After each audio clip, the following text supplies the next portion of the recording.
I have the same document that he just gave you from the decision down in Binghamton, which you read out of. I just want to clarify a couple of points because I think this is the problem with the gas industry and how they spin things a bit. What we're talking about in Binghamton was something called, what they used as their police powers in order to enact this legislation. And according to this, on page 12, it says the municipality must show, if it's using those police powers, it must be in response to a dire necessity, it must be reasonably calculated to alleviate or prevent a crisis condition, and that the municipality is presently taking steps to rectify the problem, some of which did not happen in Binghamton. Essentially, my understanding of what I read is that they utilized the wrong method of going about a moratorium, using their police powers rather than the way we've asked it to be done here in Homer. The page that, interestingly, he didn't, or the paragraph that's interesting that he did not read from, was the one that is related to preemption. And it says this, and I'll quote, "Recently, 2 cases have been decided regarding the preemption of local laws pertaining to gas explorations, storage, and extraction. In those cases, the Honorable Philip R. Rumsey in Anschultz Exploration Corp. Versus Town of Dryden, 35 Miss 3D 450, and the Honorable Donald F. Serio Jr. in Cooperstown Holstein Corporation versus Town of Middlefield, 35 Miscellaneous 3D 767, in well-reasoned, well-founded decisions determined that the Environmental Conservation Law 230303, subsection 2, does not supersede local government's rights to regulate the use of the lands within their jurisdictions. This court adopts the reasoning of those cases and holds that local law 11006 is not superseded by ECL 230303. Essentially, in this decision, they upheld what happened in Middlefield and what happened in Dryden to say that home rule does stand. And in fact, the town has the right to, under the proper procedures, be able to enact a moratorium. The argument in Binghamton was that procedures weren't taken. I just think it's interesting that that paragraph was left out from the gas industry, which we've, as you know, we've been here for 4 or 5 months coming in. We presented you with well-documented information, with footnotes, first source citations, so on and so forth. We have worked with the Planning Commission to bring in scientists with, again, first source documented information. And I haven't heard that tonight, but I have heard the deletion of a very important paragraph in this document. I won't give you my copy since I already know you have one. Thank you. I'd just like to respond to that real quick, and I don't want to argue with the gentleman. What he said is absolutely true. 230302, Section 2, does give them the right to ban activities in the town. But that paragraph that he's talking about is talking about gravel bed mining. If they, and they didn't address the second paragraph in that law, which has to do with oil and gas mining, and that's what the appeal is going to be part of. And driving in Middlefield, despite what you might be told, are being appealed. The briefs are already done. I've seen them, and they're going in by the end of this month.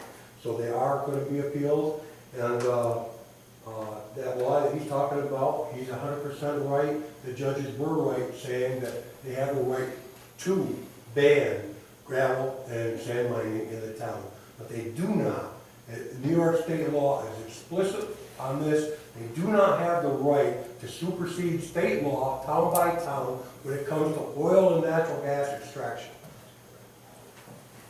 On top of that, I just want to say that Binghamton was not sued over the preemption law. It was sued over the enactment of their moratorium and the illegal actions taken by Davis Logic. Anything that has to do with the Dryden middle case lawsuits are purely dicta. The judge wasn't ruling on that nor discussing that. So the fact that it was brought up, it was brought up, but it's purely dicta. They weren't being sued over that. If they were being sued over that, we'd have a completely different case on our hands.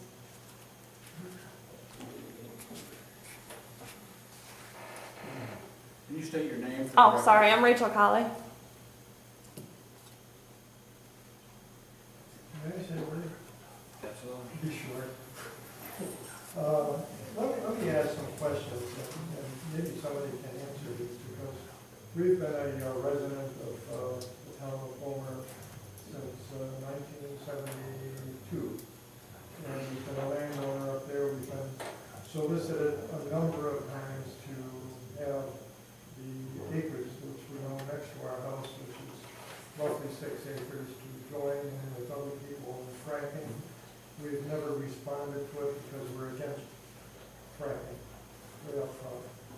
Let me ask a question.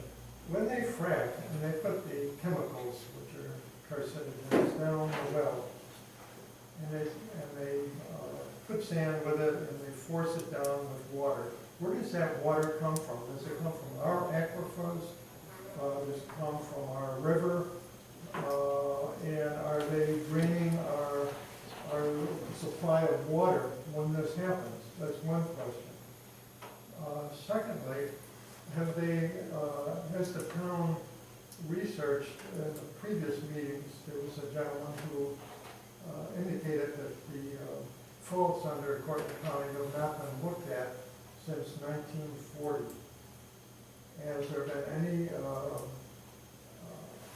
initiative on the part of the town or any other agency within the county to look at the fracks to make sure that they're not, if there's fracking taking place, that they do not hit these faults, which could cause and have caused in certain areas earthquakes?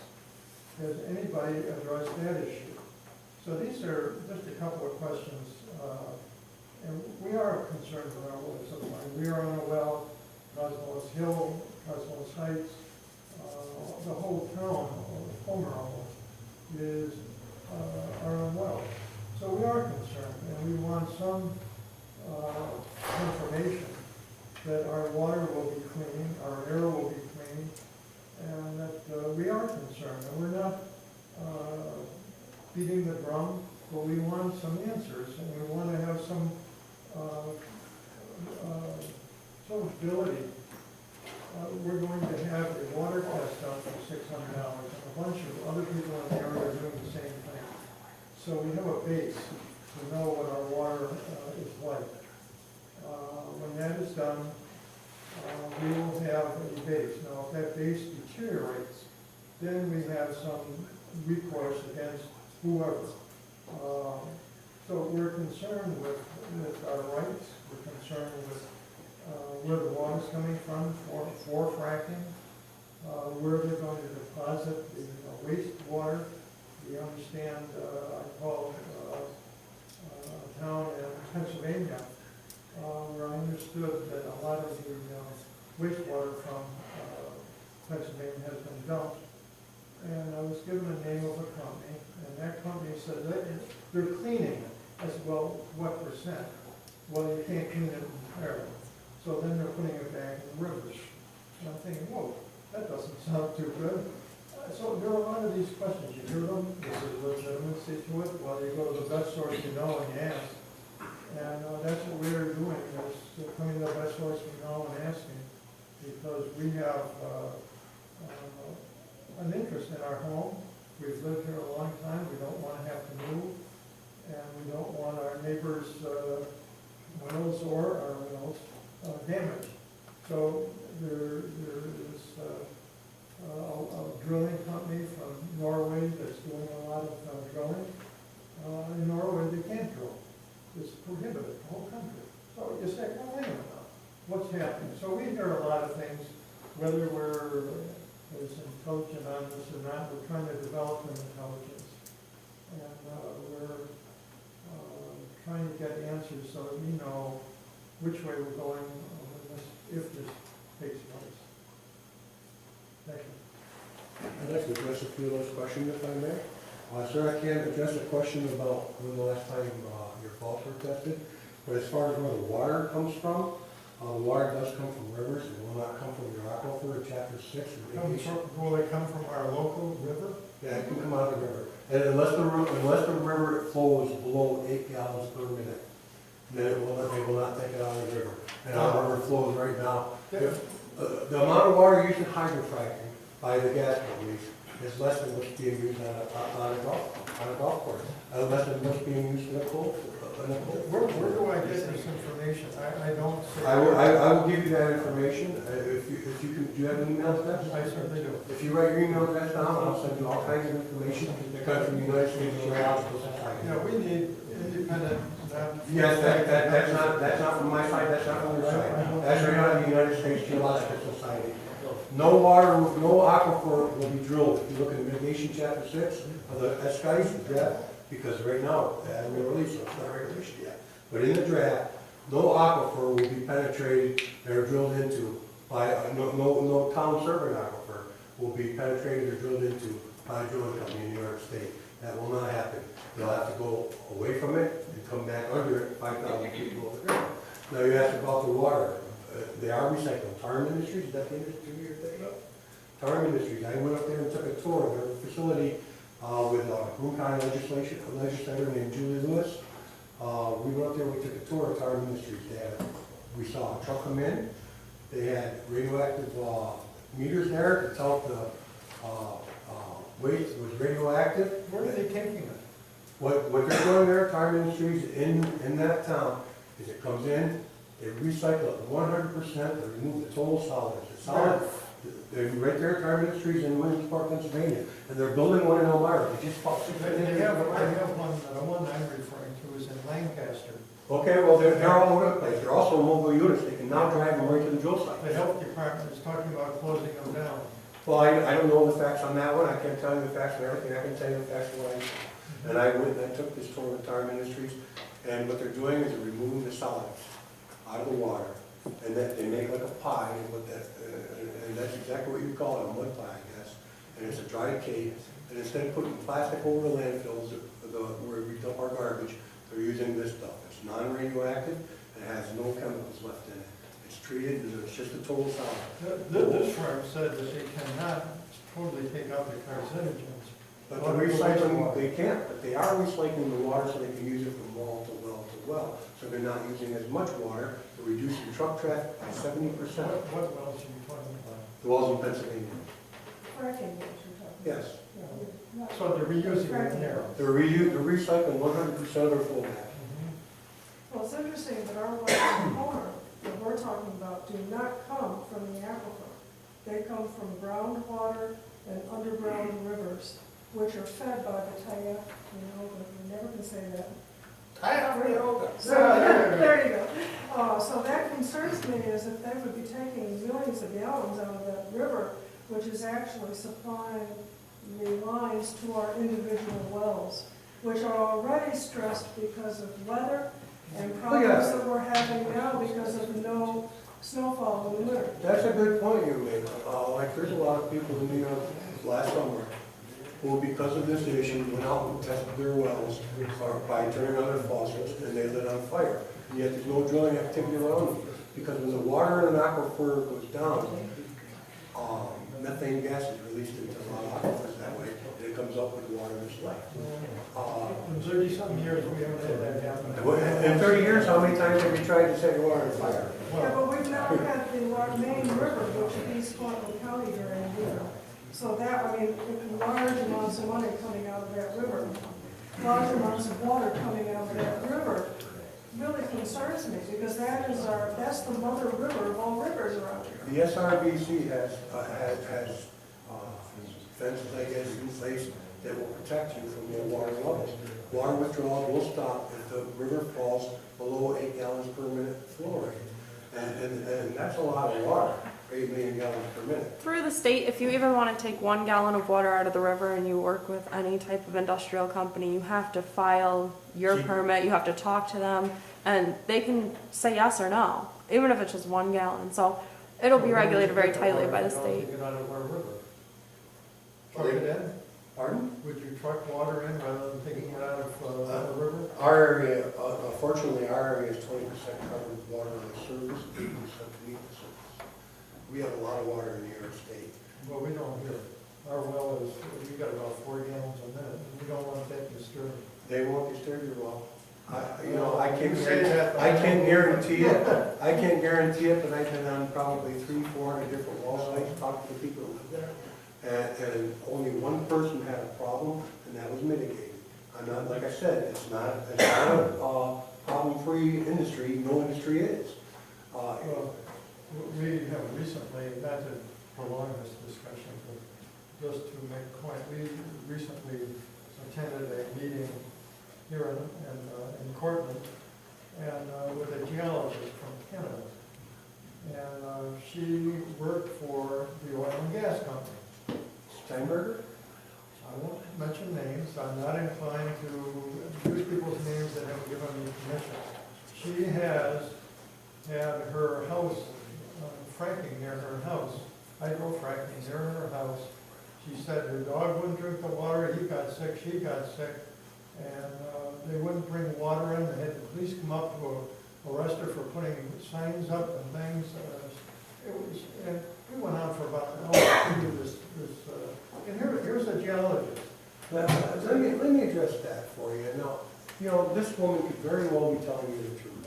I don't know her, let's assume that she is telling you the truth. But look at these facts here. In the United States, over 2.5 million gas wells have gone in since 1981, okay? And there's probably stories similar to that every place where they're drilling, where there's a family that's in a lawsuit that's suing. And look at the Sautner family in Pennsylvania. For 4 years, they held up drilling with that brown water jug.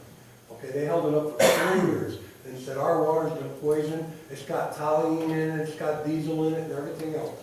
They wouldn't let anybody test it. Nobody was allowed to test it. And when it did get tested, the only thing they found in it was arsenic, naturally occurring earth metal, which was far below the Safe Water Drinking Act, so the requirements.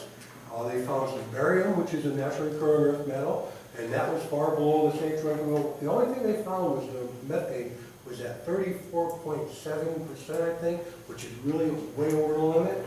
And methane, fortunately, methane does not cause any body problems, it's just blow your house up, you know, and that's true. So they had to vent the well. But what else they did was they plugged the well that caused the problem. And the methane level dropped back to 7.4%, or 7.4 parts per million, not 7.4%, well, you can sell that for gasoline. But it dropped, and they had no problem. They wouldn't let anybody in. In 2011, at the EPA hearings in Binghamton, he showed up with his brown jug of water. Come test my water. Come tell me I can drink my water.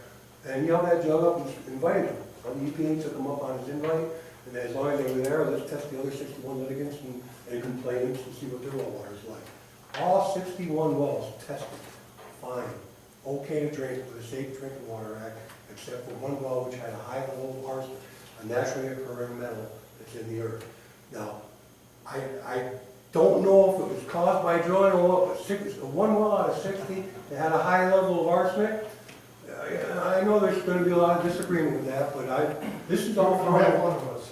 Yeah, nobody wants to be the sacrificial lamb, as they call it. Nobody wants to be. I don't want to see your well hurt for $1. I wouldn't allow you I to. would hope you wouldn't. If I thought they were going The to, last person. if I thought they were going to screw up my water, I wouldn't let them there.